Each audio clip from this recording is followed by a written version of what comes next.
If this message reaches you, it is meant for you. For anyone seeking inner peace today, you are not the mind. Listen. There comes a moment in life when everything you have tried stops working. Not because you failed, but because something deeper is calling you. You tried positive thinking, prayer, self-improvement, fixing yourself, becoming better, yet something still feels missing. Joel Goldsmith taught that this moment of exhaustion is often the beginning of real awakening, because it is the moment you stop asking how to fix your life and begin asking who you really are. Most people think they know the answer. They say, I am my name, I am my role, I am my history, I am my struggles. But Joel revealed something radical.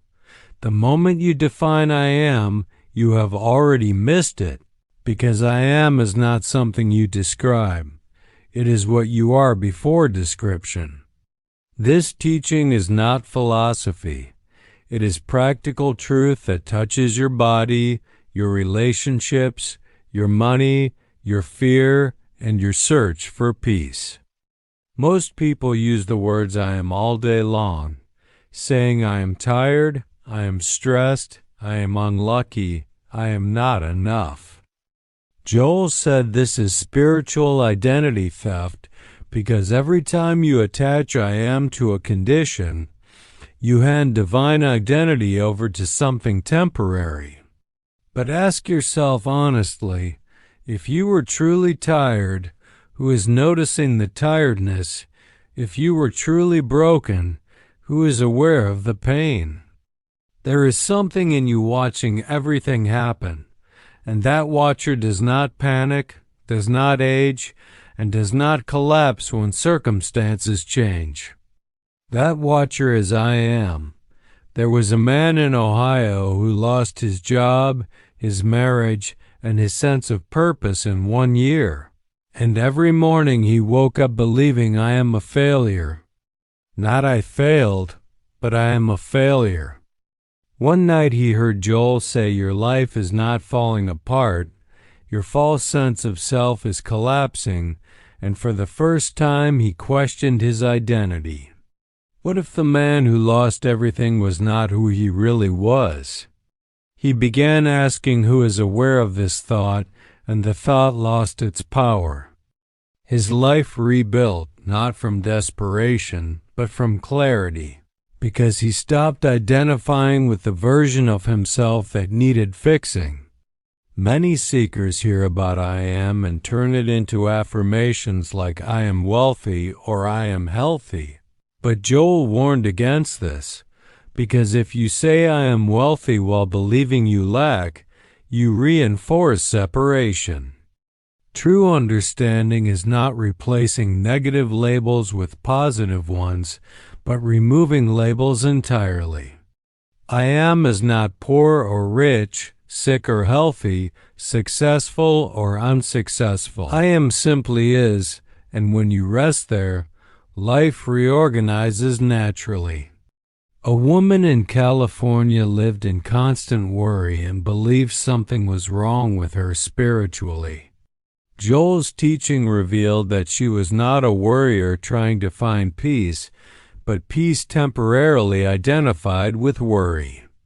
She stopped fighting the mind and began observing, saying I am aware of worry instead of I am worried, and slowly peace emerged without effort.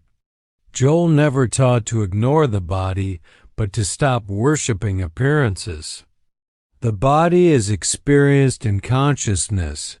It is not the source of consciousness. Fear blocks healing intelligence, and when fear dissolves, healing unfolds naturally. A retired teacher diagnosed with chronic illness stopped saying, I am sick, and instead rested in the awareness that sickness was an experience in consciousness, not her identity. Fear disappeared, and her condition gradually improved.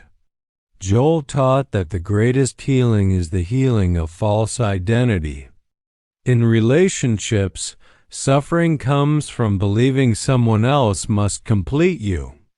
When two incomplete identities meet, they create struggle. But when you know yourself as I am, you no longer seek completion, you offer presence.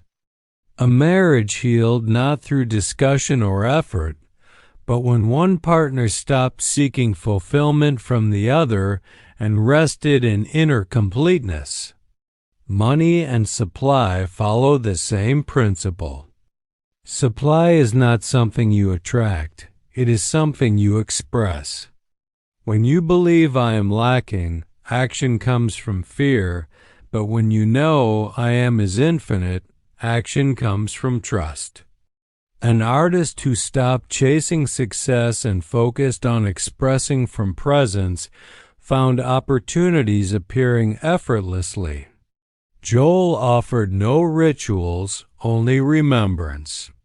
Throughout the day, notice your inner language. Whenever you say, I am anxious, I am behind, or I am confused, pause and ask who is aware of this experience, then rest there without fixing or forcing. The deepest test of I am comes during crisis, but Joel taught that I am is never in crisis. Crisis belongs to the false self. This does not remove pain, but it removes despair. One day the search ends, not because you found something new, but because you recognized what was always present. You realize you were never broken, never incomplete, never separate. You were I am, temporarily believing otherwise. Joel called this the end of the journey and the beginning of life. If something feels quiet inside you right now, that is recognition. You are not the story, not the voice in your head, not the struggle. You are the awareness in which all of it appears. If this message touched you, like this video so it reaches someone who needs it, subscribe for more teachings inspired by Joel Goldsmith, and comment, I am remembering, because the moment you stop defining I am, life finally begins.